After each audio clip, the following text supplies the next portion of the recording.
إسرائيل بتصنع حرب نهاية التاريخ على إيران، والشرق الأوسط هيتحول لساحة حرب محظورة حسب المكتوب في كتاب النبي دانيال من 2600 سنة.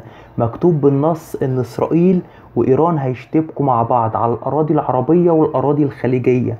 أمريكا والاتحاد الأوروبي هيجوا عشان يدعموا إسرائيل، وروسيا والصين هيجوا عشان يدعموا إيران، والشرق الأوسط هيتحول لساحة حرب نهاية التاريخ حسب المكتوب في الصفحة رقم 7 في كتاب النبي دانيال. بص بيقولك إيه: في السنة الأولى لبلشاصر الملك رأى دانيال رؤيا وحلم رأسه في فراشه وأخبر برأس الكلام.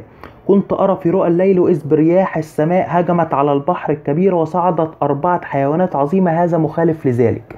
بيصورك الأربع ممالك المسيطرين على الأرض بأربع حيوانات صعدت من البحر. الأربع حيوانات دول أمريكا والاتحاد الأوروبي وروسيا والصين، هيجوا بسبب حرب إسرائيل وإيران في الشرق الأوسط، والشرق الأوسط هيتحول لساحة حرب كبرى حسب المكتوب: الأول كالأسد وله جناحين، وكنت أنظر حتى انتتفت جناحاته وانتصب إلى الأرض ووقف على رجلين كإنسان وأعطيه قلب إنسان. هنا بيقولك عن كل الاتحاد الأوروبي، وهتلاقي البادجات بتاعتهم أسد أسد أسد. ده الاتحاد الأوروبي. بيقولك إيه: وإذ بحيوان آخر ثاني شبيه بالدب. اتنبأ عن روسيا بلفظ الدب من قبل ما تكون ب 2600 سنة. وإذ بحيوان آخر ثاني شبيه بالدب، ده روسيا، فارتفع على جانب واحد وفي فمه 3 أضلع بين أسنانه، فقال له: هكذا قم كل لحما كثيرا. روسيا زي ما ضربت أوكرانيا هتضرب بلدين في الاتحاد الأوروبي أيضا، فنلندا والسويد. عشان كده بيقولك في فمه 3 أضلع، ودي جبهة من جبهات حرب هرمجدون هتحصل بالتناغم مع حرب إسرائيل وإيران.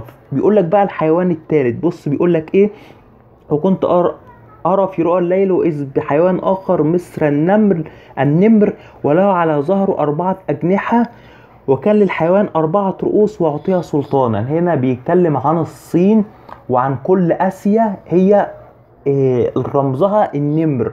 دول الأربع ممالك المسيطرين على الأرض: أمريكا والاتحاد الأوروبي وروسيا والصين. هنا بقى هنيجي للحيوان الرابع اللي هو أمريكا. بص بقى بيقولك عن أمريكا إيه: وبعد هذا كنت أرى في رؤى الليل وإذ بحيوان رابع هائل وقوي وشديد جدا. حيوان رابع وهائل وقوي وشديد جدا.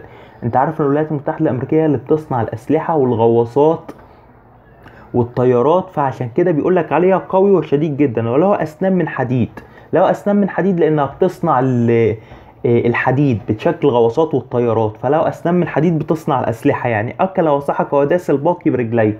أكل الصين وروسيا والاتحاد الأوروبي، وكان بيحاول يسيطر على كل العالم في رؤى النبي دانيال بسبب حرب هرمجدون الكبرى. بيقولك إيه: وكان مخالف لكل الحيوانات الذين قبله وله 10 قرون. هنا بيتكلم ان له 10 قرون. انت عارف امريكا لما بتطلع حرب ما بتطلعش لوحدها، ليها التحالف بتاعها. خد بالك من الكلام، التحالف بتاعها.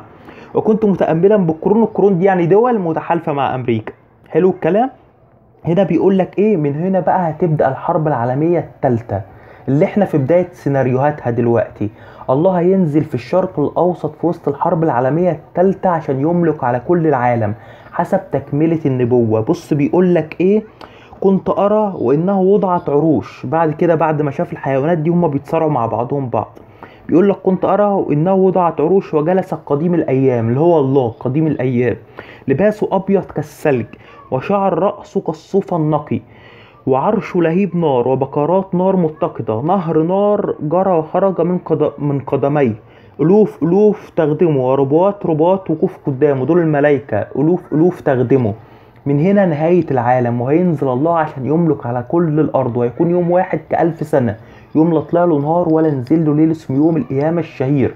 فادخلوا فلك نوح الثاني، لأن مفيش زمان بعد الزمان بتقديم التوبة لله لغفران الخطايا. الوقت قريب، استعدوا للقاء إلهكم.